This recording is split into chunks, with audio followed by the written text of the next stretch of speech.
Hey guys, today we're going to check our exponential functions practice. So for number 1, it says only write the equations that represent exponential functions. So the key or most important thing here is you're looking for x as the exponent.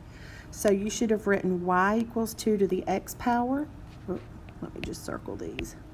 Y equals 2 to the x power. G of x equals 3 times 0.5 to the x power.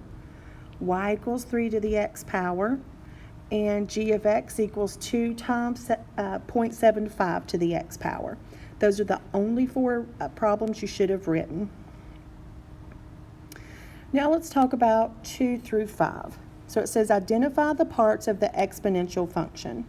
So on 2 we have y equals 3 to the x power. So remember, y equals b to the x power, where a is your y-intercept or your initial amount. Since there's no a there, it's an invisible 1. My b, or my rate of change, is 3. Number 3, f of x equals 1/2 times 2 to the x power. So y equals ab to the x power. My initial amount, my a, or my y-intercept, is 1/2. My b, or my rate of change, is 2. Number 4, we have y equals 3 times 2 to the x power, so y equals a times b to the x power. My a, or my starting amount, y-intercept, is 3. And my b, or my rate of change, is 2. Number 5, you don't have to write y equals a times b to the x power, but I'm just showing you where I get this from.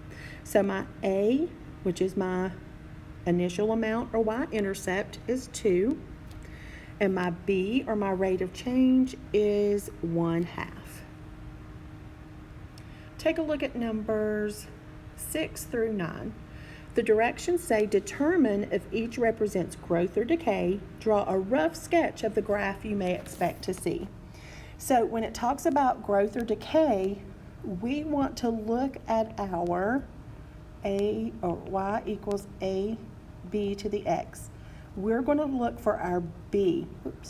We're going to look for our b value, and that will tell us.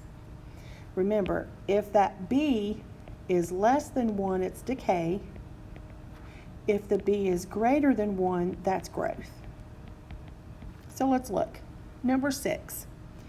So my b is 3, and that's greater than 1, so that's going to be growth. And all I want you to do is realize it would go up like that. That's what a graph would look like. It starts really low and then goes up. Look at 7. My b is 2. My rate of change is 2. Since that's greater than 1, that's going to be growth. And that is what that function would look like. Also, let me fix this. That wasn't very good for number 6. So it starts like almost like a flat line and then curves up. That's better. Look at 8. So my b, or my rate, is 2. That's greater than 1, so this situation represents growth. So a rough sketch would look something like that. And then last but not least, number 9, my b here is 1/2. 1/2 is less than 1, so this represents decay. And that graph would start up high and then come down low. So that's roughly what that graph would look like. Now let's evaluate each function. So take a look at number 10. So I have g of x equals 2 times 1/2 to the x power, and x equals -2. So let's go ahead here. Let me make this a little bit bigger. So first I'm going to write g of -2 equals 2 times 1/2 to the -2 power. Now, a negative exponent means I take my reciprocal of whatever number it's with. So this becomes g of -2 equals 2 times, what's the reciprocal of 1/2? You flip it, it's 2. and that makes that a positive 2 exponent. Now I know what to do with that. So I do my exponents first. 2 times 2 is 4. So this becomes 2 times 4, or 8. So g of negative 2 is 8. Number 11, we have y equals 1/3 times 3 to the x power. So this becomes y equals 1/3 times 3 to the 4th power.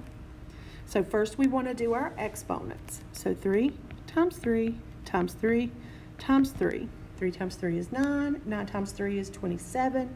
27 times 3 is 81. So y equals 1/3 times 81. So now I want to do 1/3 times, I'm going to make the 81 into a fraction, 81 over 1, and multiply straight across. 1 times 81 is 81. 3 times 1 is 3. And 81 divided by 3 is, let's see, 8 divided by 3 is 2. Left with 2. Okay, so 27. So y equals 27. Okay, let's take a look at number 12. So it says find f of x, or f of x equals 25,000 times 0.1 to the x power. Find f of 3. So let's substitute everything in here. Equals 25,000 times 0.1 raised to the 3rd power. So again, we want to do our exponents first. So 0.1 times 0.1 times 0.1. So 1 times 1 is 1. We want 2 decimal places, 1, 2. So now I want to do 0.01 times 0.1, which is 1, but I have 1, 2, 3 places I need. 1, 2, 3.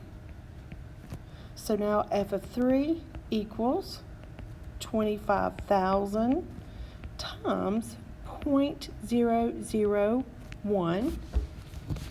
And when you do that, f of 3 equals 25. Let's take a look at 13. So we have y equals negative 3 times 2 to the x power, and my x is 2. So first let's do the exponents. 2 times 2 is 4. So this becomes negative 3 times 4. So y equals negative 12. And last but not least, 14. We want to find f of 3, see, because x equals 3, of negative 3/4 times 8 to the 3rd power. So let's do our exponents first. 8 times 8 times 8. So 8 times 8 is 64. And then 64 times 8 is going to give us 512. So f of 3 equals negative 3/4 times 512. Well, I know it's going to be negative because a negative and a positive, different signs, that makes it negative. So now let's multiply this out. 3/4 times 512 over 1. 512 times 3 is 1536 divided by 4. So I'm going to divide that out. 15 divided by 4 is 3, which is 12. So that leaves 2. 23 divided by 4 is 5. That's 20. So I'm left with 3. And 36 divided by 4 is 9. So f of 3 is negative, what did I say, negative 359.